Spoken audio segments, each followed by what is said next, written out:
Al nombre de Jesucristo, a su nombre. Dios es bueno. ¿Alguien dice amén? Gloria a Jesús. Primera de Samuel capítulo 16. Nombre de Cristo, a su nombre. Capítulo 16, verso 14. Primera de Samuel, capítulo 16, verso 14. Te bendecimos, Dios. Si lo tienen, con un amén comenzamos. Por ser palabra de Dios, salimos bajo la dirección del Padre, del Hijo y del Espíritu Santo. Amén. El espíritu de Jehová se apartó de Saúl y le atormentaba un espíritu malo de parte de Jehová. Y los criados de Saúl le dijeron: he aquí ahora un espíritu malo de parte de Dios te atormenta. Diga pues nuestro Señor a tus siervos que están delante de ti, que busquen alguno que sepa tocar el arpa, para que cuando esté sobre ti el espíritu malo de parte de Dios, él toque con su mano y tengas alivio. Demos gracias al Señor. Padre, gracias por tu palabra, Espíritu de Dios. Te bendecimos, Señor, te damos gloria, te damos honra, bendecimos y glorificamos tu nombre. Gracias por tu palabra, Señor, te damos gloria, te damos adoración. Gracias por ella, Dios, bendecido sea tu nombre por los siglos de los siglos. Espíritu de Dios, ayúdanos a entender tu palabra en el nombre de Jesucristo. Gracias por tu palabra, Señor, en el nombre de Jesús. Al nombre de Cristo, a su nombre. Bien, puede tomar asiento. Y quiero predicar bajo el tema trayectoria de un ministerio. Trayectoria de un ministerio. Para hablar de esto me voy a enfocar en un personaje bíblico en la Biblia, en un patriarca, en un rey, que su nombre es David. Pero no podríamos hablar de este tema sin antes hablar de otro patriarca que se nos menciona en las palabras de Dios, que su nombre es Abraham. Partiendo de esto, Dios le dice a Abraham: sal de tu tierra y de tu parentela y de la casa de tu padre a las tierras que yo te voy a mostrar. La palabra establece que Abraham era oriundo de Ur de los Caldeos. Según exégetas e historiadores bíblicos, se cree que en el tiempo de esta palabra que es depositada al patriarca, en el tiempo que Dios le da esa palabra al patriarca Abraham, dice que la ciudad estaba en su apogeo. Es decir, su civilización era avanzada, su cultura era avanzada, su lectura, su forma de escritura era avanzada, por lo menos en ese tiempo. Y Dios le dice a Abraham: sal de ese lugar a una tierra que yo te voy a mostrar. Dice que Abraham va a salir bajo una dirección de Dios, bajo una dirección del reino, para obedecer a una palabra profética que había sido depositada sobre él. Por lo que me impacta aquí es que cuando yo me encuentro con la historia de este hombre, es algo muy interesante. Porque cuando leo la historia de José, también me doy cuenta que va a pasar algo, y que a causa de esto, dice que esto lo va a impulsar a su lugar escatológico, o su lugar profético, perdón, por así decirlo. ¿Alguien dice al Señor? Pero parece ser que Dios le dice a Abraham: tienes que salir de lo que tú estás acostumbrado a ver, tienes que salir de lo que tú estás acostumbrado a vivir, tienes que salir de lo que tú estás acostumbrado a presenciar, para que tú puedas ver la gloria de Dios manifestada sobre tu vida. Dios lo que le está diciendo es: tienes que acostumbrarte a salir de tu zona de confort para llevarte al lugar donde te sientas incómodo, para que la mano de Dios repose sobre ti. ¿Alguien me dice al Señor? Creo que yo vine a hablar con una persona, con alguien en esta noche, y creo que vine a decirle que para que la gloria de Dios se revele sobre nosotros, a veces Dios tiene que sacarnos del lugar donde nos sentimos cómodos o donde estamos acostumbrados, para llevarnos al desierto, para que el desierto revele la gloria de Dios en nosotros. ¿Alguien me dice al Señor? Y Dios le dice: sal de tu tierra y de tu parentela y de la casa de tu padre a la tierra que yo te voy a mostrar. Número uno, Dios le dice a Abraham que vaya a una tierra no que Abraham había visto. Dios le dice a Abraham: ve a una tierra que yo te voy a enseñar, ve a una tierra que yo te voy a mostrar. ¿Alguien bendice al Señor? Lo que me impacta aquí es que Abraham no iba a un lugar que él iba a preparar. Abraham iba a un lugar que ya Dios había preparado para él. Alguien atrapa esta palabra. Dios le dice a Abraham: ve a una tierra que yo te voy a mostrar, pero el lugar donde Dios lo envía ya había sido preparado por Dios. Yo creo que alguien tiene que recibir esta palabra, y es que cuando Dios te envía a un lugar, tú no vas a prepararlo, ya Dios lo preparó por ti. ¿Alguien bendice a Dios? Entonces dice la palabra que Abraham va a llegar a tierra de Canaán como la palabra profética le había dicho, como Dios le había dicho a Abraham. Y dice la palabra que cuando Abraham llegó, dice que hay una hambruna, que Abraham tiene que salir corriendo acerca de una hambruna que se había formado en ese tiempo. Dice que Abraham tiene que salir para Egipto por esa hambruna que se había formado. Pero para mi impresión, lo que me impacta es que Abraham estaba en la promesa, pero la promesa no anuló la persecución. Lo repito, Abraham estaba en la promesa de Dios, pero la promesa no anuló la persecución. Es decir, que aunque tú estés caminando bajo la promesa, no quiere decir que no habrán levantamientos. No quiere decir que el infierno se va a levantar. Lo que quiere decir es que la palabra profética va a provocar persecución. La palabra profética va a provocar levantamiento. Por eso es que cuando yo me voy a Génesis, Samaquía, en el libro de Génesis capítulo 3 verso 15, yo me encuentro con una palabra profética, con una profecía, donde Dios dice que en tu simiente, en otras palabras, Dios dice que la simiente de la mujer estaría en cierta contradicción con la simiente de la serpiente. A partir de esa palabra profética nos vamos a encontrar una gran contradicción en todo el antiguo pacto, donde ambas simientes o ambos pueblos, por así decirlo, van a estar en ciertas guerras y ciertas contraposiciones. Porque cuando Satanás oyó la palabra profética, automáticamente comenzaron las persecuciones. ¿Alguien me dice el Señor? Por eso es que cuando Dios te da una palabra profética, Satanás está vigente, está activo, esperando la infracción de esa palabra. Pero creo que vine a hablarle con una iglesia y a decirle que la palabra profética que el Espíritu de Dios depositó sobre ti va a germinar. Que la palabra profética que el Espíritu de Dios depositó en tu espíritu va a producir algo. Alguien tiene que decir gloria. La palabra profética que el Señor te dio a su tiempo se va a probar. Alguien tiene que decir amén. Yo creo, yo creo que nosotros deberíamos aprender a distinguir entre kairos y cronos. La palabra kairos tiene que ver con el tiempo aceptable de Dios. La palabra cronos es de donde viene nuestra palabra cronología, que tiene que ver con mediciones de tiempo. Por medio del cronos podemos descifrar tiempos, periodos y espacios. Por medio del kairos, Dios opera en el tiempo perfecto y en el momento perfecto. Y creo que vine a hablar con una iglesia que conoce el kairos de Dios. Creo que vine a hablar con una iglesia que aunque quizás no esté dentro de ese kairos, le va a decir al Señor: yo voy a provocar que la mano de Dios. Alguien tiene que decir gloria.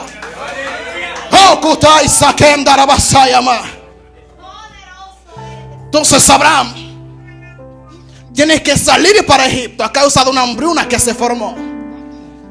Ahora, para acortar la historia, la palabra establece que a Abraham le van a nacer Isaac, a Isaac le van a nacer Jacob, a Jacob le van a nacer los 12 hijos, los 12 patriarcas. De esos 12 patriarcas van a nacer las 12 tribus de Israel. En un tiempo del antiguo pacto, dice que van a entrarse en número de 70 personas a Egipto, que nacieron de los lomos de Jacob. Y dice que esas 70 personas rápidamente dice que se van a multiplicar. ¿Alguien me dice el Señor? Después de 400 años, en otra parte dice 430, el pueblo de Dios sale de Egipto. Pero para mi impresión, lo que me impacta es que en el monte Sinaí se va a establecer una teocracia. La teocracia es la capacidad donde el pueblo de Dios va a ser dirigido por Dios como su único rey y único soberano. Y que la nación va a obedecer los preceptos de Dios. Y que no había necesidad de un rey de entre sus hermanos, sino que Dios sería su único rey. ¿Alguien me dice Dios? Después de la teocracia se va a establecer la monarquía. Pero para no irme un poco más adelante, la idea es que después la nación va a entrar a la tierra prometida, a la tierra de la promesa.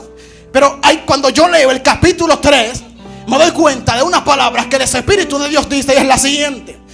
El Señor dice: estas fueron las ciudades que fueron dejadas sin conquistar para probar a Israel, a los hijos de Israel. Dice, para ver si andaban en los estatutos de Dios. En nombre de Cristo. Dios es omnipotente. Dios tiene el poder para hacer todo lo que Él quiera, cuando Él quiera, como Él quiera y cuando Él quiera. Pero Dios dice: yo voy a dejar algo que los oprima. Yo voy a dejar algo que no lo voy a quitar, para que eso que yo deje en ellos sea lo que los va a probar. ¿A alguien bendice a Dios? Dios deja esas naciones para que esas naciones sean lo que Dios, o el objeto que Dios va a usar para probar la fe de los hijos de Israel. Por eso es que hay cosas que Dios no te va a quitar para que eso pruebe tu fe, para que eso pruebe tu integridad. ¿Alguien me dice el Señor? Entonces va a entrar un periodo en la Biblia llamado el periodo de los jueces. Ese periodo va a durar aproximadamente entre 250 a 300 años aproximadamente. Menos de 300 y más de 250. Durante ese periodo había una tal depravación en el pueblo, había una depravación en la nación. La palabra establece que Dios levantaba un juez. Entre tanto que ese juez vivía, el pueblo estaba con Dios. Pero cuando el juez moría, dice que el pueblo se volvía atrás y volvía a sus actos idolátricos, y dice que volvían a hacer lo malo delante de Dios. Cuando Dios levantaba otro juez, el pueblo se volvía a Dios. Cuando el juez moría, el pueblo se apartaba. Pareciera ser que la integridad de la nación dependía del que los presidía. Pareciera ser que la humildad o la integridad o la consagración de ellos dependía del que estaba delante de ellos. Pero cuando tenemos carácter de cristiano, cuando tenemos identidad de cristiano, nuestra consagración, nuestra identidad no puede depender del ministro. Nuestra consagración no puede depender del que nos preside. Nuestra consagración, nuestra sinceridad y nuestra consagración delante de Dios tiene que depender de un corazón contrito, de un corazón humillado que decida honrar al Dios de los cielos.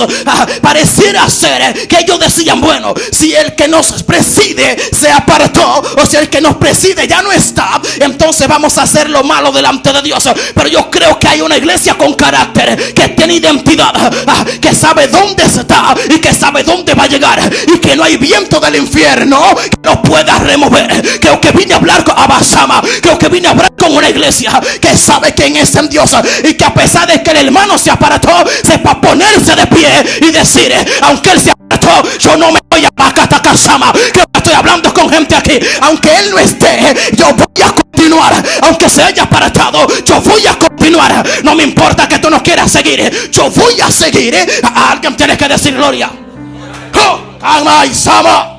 Viva Satarabakendaray. Al nombre de Cristo. A su nombre. Ese periodo, como ya mencioné, duraba aproximadamente, o tardó aproximadamente entre 250 a 300 años. El último de ese periodo va a ser Samuel. Cuando yo me encuentro con Samuel, me doy cuenta de que Samuel va a cerrar un capítulo en la Biblia y va a abrir un capítulo en la Biblia. Samuel va a cerrar una historia y va a abrir otra historia. Porque Samuel cierra el periodo de los jueces y da inicio al sistema monárquico en Israel, que es el sistema de los reyes en Israel. Pero para mi impresión, yo me encuentro aquí con algo demasiado interesante. Y es que Samuel, número 1, fue juez. Número 2, fue profeta. Número 3, fue sacerdote. Es decir, que Samuel desempeña 3 asignaciones. Samuel desempeña 3 ministerios. Lo repito: número 1, sacerdote. Número 2, profeta. Número 3, y juez. Pero cuando yo me encuentro con David, también me doy cuenta de que David es conocido como el dulce cantor de Israel. Número 1, dulce cantor de Israel. Número 2, era rey. Número 3, era profeta. ¿Alguien me dice el Señor? O sea que ellos tienen el poder para levantar a una sola persona con distintas asignaciones, con distintos ministerios. ¿Alguien me dice a Dios? O sea, Dios no tiene limitaciones. Nosotros sí nos podemos limitar, pero Dios no tiene limitaciones. ¿Alguien me dice a Dios? Entonces yo creo que así como Dios levantó a Samuel con 3 ministerios, así como Dios levantó a David con distintas asignaciones, así como Dios levantó a otros hombres de Dios en la Biblia con distintos ministerios, yo creo que tenemos Samueles hoy, yo creo que tenemos David hoy, que van a operar no con una sola asignación, sino con distintas asignaciones. Dios no te va a usar en un solo ministerio. Yo creo que alguien tiene que atrapar esta palabra. Dios te va a levantar con distintas asignaciones. Dios te va a levantar con distintos ministerios y con distintos dones, para que la gloria de alguien tiene que decir gloria. Oh. Entonces en el libro de Samuel, capítulo 1, verso 1, primera de Samuel, dice que hubo un varón de Ramataim, de Sofim, del monte de Efraín, que se llamaba Elcana. Dice que Elcana tenía 2 mujeres, una era Ana y la otra era Penina. Dice que Penina tenía hijos, mas Ana no los tenía. La palabra establece que dice que Penina oprimía a Ana por cuanto ella tenía hijos, pero Ana no. Pero cuando yo me voy al antiguo pacto, también me encuentro con un caso muy similar. Y es que dice la palabra que en cuanto a Sara, ella no tenía hijos, pero la esclava egipcia sí tenía. ¿Alguien me dice a Dios? Pero dice que Dios visita a Sara y dice que concibió. Dice que Dios visita a Ana y dice que concibió. Dice que Dios visita a otras mujeres estériles y dice que concibieron. ¿Alguien me dice a Dios? Las palabras textualmente dice que Dios no le había concedido tener hijos a Ana. Según los exégetas, todos concuerdan en que Ana era estéril. Pero cuando yo me voy a Génesis, yo me encuentro de que Dios había dado una palabra donde Dios había dicho al hombre o a la mujer, o eso es una palabra que tiene que ver con una palabra genérica, hombre y mujer. Dios le dice: fructificaos y multiplicaos sobre la tierra, sojuzgadla y señoread sobre ella. Dios le dice al hombre que se multiplique en la tierra, que procree hijos sobre la tierra. A partir de ese momento, toda mujer hebrea que no daba hijos se consideraba ser ajena o privada a esa bendición de Dios. Toda mujer que no daba hijos se consideraba, en otras palabras, ser producto de una maldición. Por eso es que vemos en la Biblia que cuando una mujer no concebía hijos, estaba muy desesperada para concebir, porque ella entendía que estaba privada de las bendiciones de Dios. Ella entendía que Dios la había privado de cierta bendición, y eso era algo que ellas no podían aceptar, porque cuando murieran su nombre podía ser borrado de la tierra. Nombre de Cristo, a su nombre. Pero cuando sigo estudiando la palabra, me doy cuenta de que dice que Dios visita a Ana y Ana concibió. Pero para mi impresión, cuando yo sigo estudiando y leyendo el texto, me doy cuenta de que dice que Ana le pedía a Dios un hijo. Más adelante dice que visitó Dios a Ana y concibió 5. Oh my God. ¿Cuánto ella le pidió? 1. ¿Cuánto Dios le dio? Lo que quiere decir que Dios es poderoso para darte no lo que tú le pides, sino más de lo que tú le estás pidiendo. Alguien atrape esta palabra. Yo creo que Dios no te va a dar lo que tú le pides, lo que tú le estás pidiendo. Dios te va a dar más de lo que tú le estás pidiendo a Dios. Yo creo que cuando tenemos fe y sabemos pedir con fe y sabemos pedirle a Dios, Dios es poderoso para darnos mucho más de lo que le estamos pidiendo a Él. Dice que concibió, tuvo 5. Nombre de Cristo, a su nombre. Entonces Dios la visita, concibió. Literalmente, la palabra estéril era alguien que estaba privada de frutos. Era alguien que estaba privada de frutos, no podía dar frutos. En otras palabras, por así decirlo. Ser estéril implicaba, repito, ser privado de las bendiciones de Dios. Ser estéril implicaba de que había algo que hacía falta, de que había una bendición que hacía falta en la mujer. Yo me imagino que Ana necesitaba una bendición de Dios. Ahora bien, la esterilidad no solamente se revela en un hijo. La esterilidad no solamente se revela en que no tengamos o que una mujer no pueda concebir.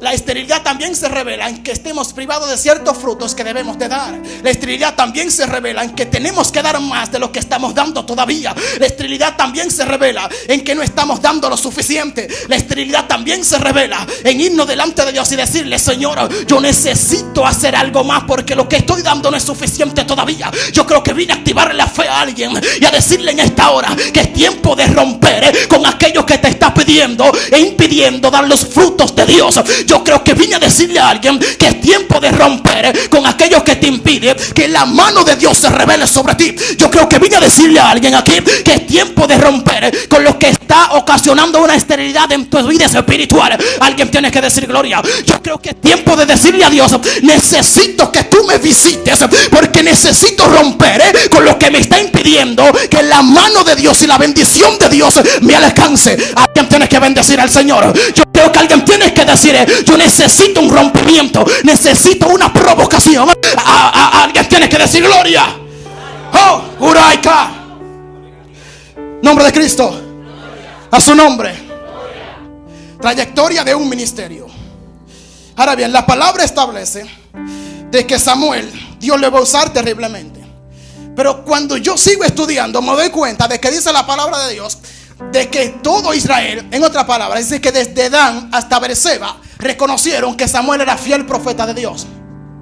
La expresión Dan hasta Beerseba tiene que ver con una expresión de totalidad. Es decir, ellos lo que están diciendo es: desde el extremo norte hasta el extremo sur reconocieron que Samuel era fiel profeta de Dios, porque Dan quedaba en un extremo y Beerseba quedaba en el otro extremo. Ellos lo que están diciendo es: todo el territorio reconoció su asignación. ¿Alguien me dice al Señor? Cuando tú eres llamado por Dios, Cuando tú eres escogido por Dios, cuando tú eres marcado por Dios, tú no tienes que decir quién tú eres. Ese Espíritu de Dios va a dar testimonio de ti. Alguien tiene que atrapar esta palabra. Tú no tienes que andar diciendo: yo soy un siervo de Dios, yo soy una mujer de Dios, porque el mismo es el Espíritu de Dios. Donde quiera que tus pies pisen, Él va a pisar contigo. Donde quiera que tú camines, Él va a caminar contigo. Donde quiera que tú hables, se revelará su voz en esta tierra. Alguien tiene que decir gloria a Cristo. Entonces dice que todos reconocieron que Él era fiel profeta de Dios. En nombre de Cristo, a su nombre. Desde Dan hasta Berseba reconocieron su asignación. Pero cuando yo sigo estudiando la palabra, me doy cuenta de algo. Y es que con respecto de Samuel, dice que Samuel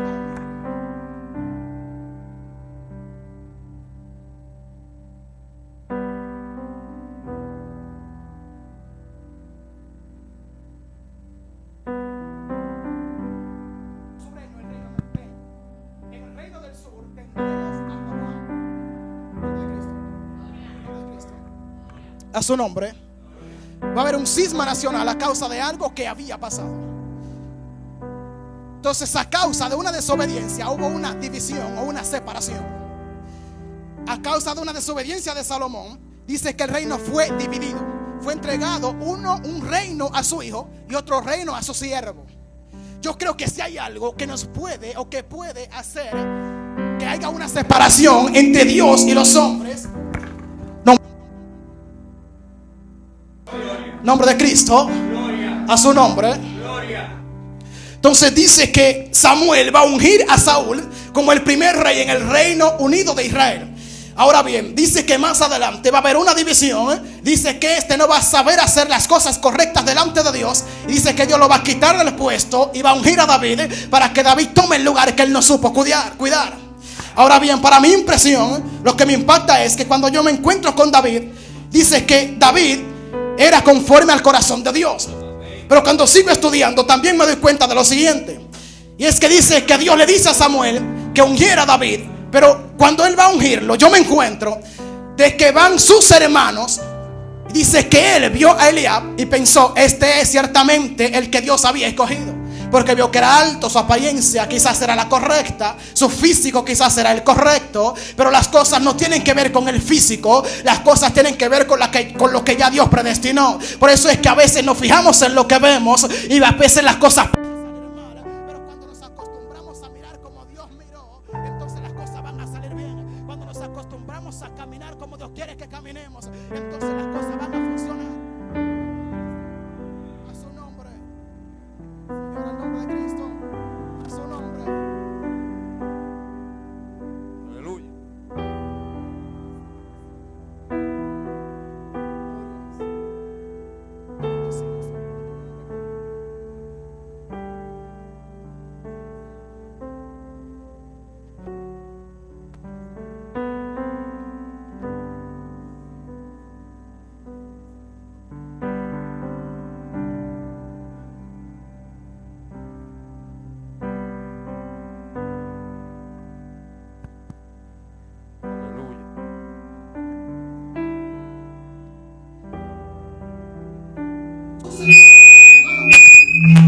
Gloria al Señor, gloria al Señor. Te bendecimos, Señor, a tu nombre gloria. A tu nombre gloria, a tu nombre gloria. A tu nombre gloria, Espíritu de Dios, te bendecimos, Señor. Dice que sus hermanos salieron, pero dice la palabra de Dios que cuando lo iba a ungir, él dice: ciertamente este es. Pero dice que viene la voz de Dios y le dice: no mires a su estatura ni a su parecer, porque yo lo desecho. Porque Dios no mira lo que mira el hombre, porque el hombre mira lo que está delante de él, pero Dios mira el corazón, Dios mira las intenciones y Dios mira las disposiciones. ¿Alguien me dice al Señor? Si parece ser que tu asignación no depende de tu tamaño, parece ser que tu asignación no depende de tu color, parece ser que tu asignación no depende de tu nacionalidad. Alguien tiene que decir amén. Parece ser que tu asignación depende de lo que ya Dios predestinó en tu espíritu. Parece ser que tu asignación depende del diseño que tú portas desde la eternidad pasada. Parece ser que tu asignación no depende de lo que los hombres ven. Parece ser que tu asignación asignación depende de lo que ya Dios vio. Yo creo que vine a activarle la fe a alguien.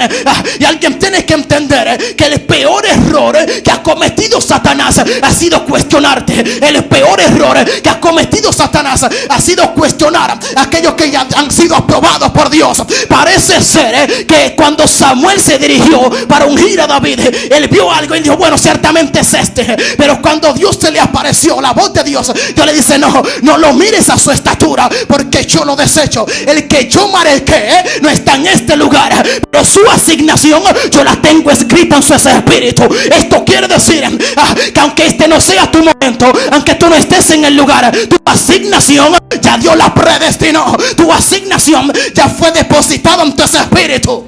Oh, nombre de Cristo, a su nombre. Pasa al otro hermano. Dios le dice, este no es. Pasa al otro hermano. Dios le dice, tampoco es este. Pasan todos. Dios le dice, no son ninguno de ellos. Él le pregunta, ¿acaso no hay otro hijo tuyo? Él le dice, sí hay otro. Está con las ovejas. Alguien me dice al Señor. Él no estaba en el lugar, pero su asignación ya había sido puesta sobre él. ¿Alguien dice gloria? ¿Alguien dice gloria? Le dice, ve y búscalo, porque no me iré hasta que él no venga. Alguien tiene que decir amén. Cuando David fue, dice que este lo ungió. Dice que depositó aceite sobre él. La palabra o la expresión de ungirlo con aceite tenía que ver con una marca o con una asignación. Cuando a alguien se le vaciaba una redoma de aceite, esto quiere decir que ya había sido marcado por Dios. El concepto bíblico de la palabra unción en el hebreo era una marca. Era que alguien iba a ser marcado por Dios para una asignación. Era que Dios iba a poner su mano sobre alguien, y que después de esto ya ese alguien le pertenecía a Dios. ¿Alguien me dice al Señor? Ahora, para mi impresión, lo que me impacta es que después de este momento, dice que cuando David es ungido, todavía él no estaba en su posición, pero ya la marca estaba sobre él. La palabra establece que David había sido ungido como rey. Cuando es ungido todavía no era rey, pero ya la unción estaba sobre él. ¿Alguien me dice al Señor? O sea, cuando la unción está sobre ti, esto te garantiza que lo que ya Dios dijo de ti tendrá cumplimiento en su tiempo. Cuando la unción está sobre ti, esto quiere decir que aunque Dios te diga que tú vas a ser profeta y todavía tú no estás en ese lugar, Dios te dice, ya yo te marqué como profeta, ya yo te marqué como adoradora, ya yo te marqué como adoradora, ya yo te marqué, ya yo te marqué. Cuando Dios unge a alguien, esto quiere decir que la mano de Dios ya está sobre esa vida, y que la mano de Dios y el Espíritu de Dios ya marcó a esa persona con esa asignación. Nombre de Cristo, a su nombre. Número 1. Después de que David fue ungido, dice que el Espíritu de Dios nunca se apartó de él. Después de que David fue ungido, la trayectoria de David fue completamente diferente. Después de que David fue ungido, David cambió completamente su trayectoria en esta tierra. Nombre de Cristo, a su nombre. Pero cuando yo sigo estudiando la palabra, yo me encuentro con algo, y es que parece ser que David entendió de que para pelear con gigantes, antes había que pelear con animales. Parece ser que David entendió de que antes de pelear con Goliat o con otros gigantes, tenía que pelear con los osos y con los leones. Parece ser que David entendió que antes de vestir con ropas reales, tenía que vestir como esclavo. Parece ser que David entendió que antes de comer los platos reales, tenía que comer la comida de los siervos. Parece ser que David entendió que antes de estar en el lugar santo, tenía que pasar por los atrios primero. Alguien me dice al Señor. Parece ser que David entendió de que antes de ser exaltado, tenía que ser abatido primero. Parece ser que David entendió de que él nunca se iba a atrever a pisotear un manto de alguien para aportar valor al manto de él. Parece ser que David entendió de que su asignación no dependía de los hombres, sino de aquel que lo había ungido para una asignación. Y cuando tú entiendes esto, a ti no te importa lo que los hombres digan. Cuando tú entiendes esto, a ti solamente te importa lo que ya Dios habló. Cuando tú entiendes esto, a ti no te importa que las adversidades adversidades parezca contraria a lo que Dios te dijo. Algo que yo amo de Dios es que Dios, vuelvo a repetir, no se rige por el cronos, Dios se rige por el kairos. Y dentro del kairos, a veces nuestro cronos puede ser diferente. Dentro del kairos, muchas veces las adversidades pueden ser contrarias a lo que Dios nos prometió. Pero creo que vine a hablar con una iglesia que sabe su posición, que sabe su situación, que sabe su condición y que sabe las palabras proféticas que el Espíritu te habló. Oh, nombre de Cristo, a su nombre. Nombre de Cristo, a su nombre. Póngase sobre sus pies, por favor. Oh, Jesús, te bendecimos, Señor. Te bendecimos, Dios. Te bendecimos, Dios. A tu nombre sea toda la gloria. Oh, Espíritu de Dios, te bendecimos, Dios. Padre, a tu nombre sea toda la gloria. Espíritu de Dios, bendecimos y glorificamos tu nombre. Por los siglos de los siglos se ha bendecido el nombre del Señor. Por los siglos de los siglos se ha bendecido tu nombre, Señor. Trayectoria de un ministerio. Trayectoria de un ministerio. Yo quiero que usted entienda que un ministerio, una asignación, por lo menos en su principio, nunca será color de rosas. Un ministerio tiene que ser procesado para poder ser formado.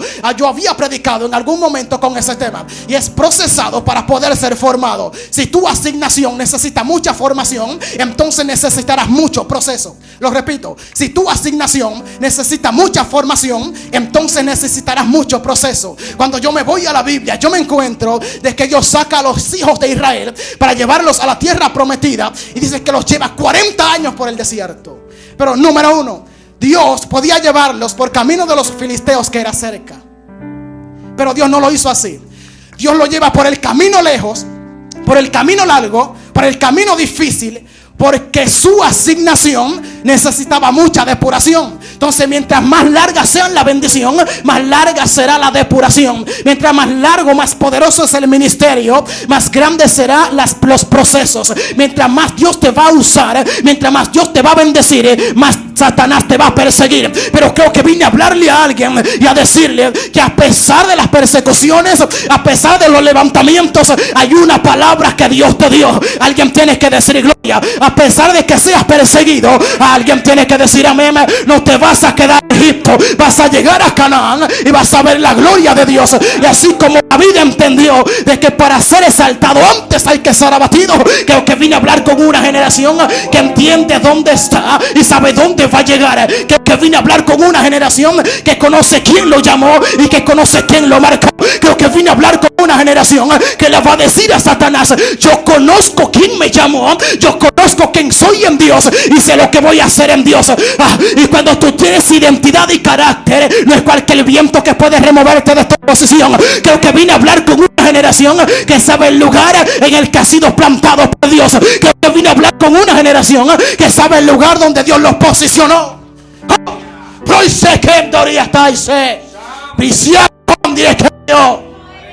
Sería tu canualía kai salima kai brisa cuenta y que wasaika coaja bribisatón sayama kama saiko tai campus sete coco. A tu nombre sea la gloria, Espíritu de Dios.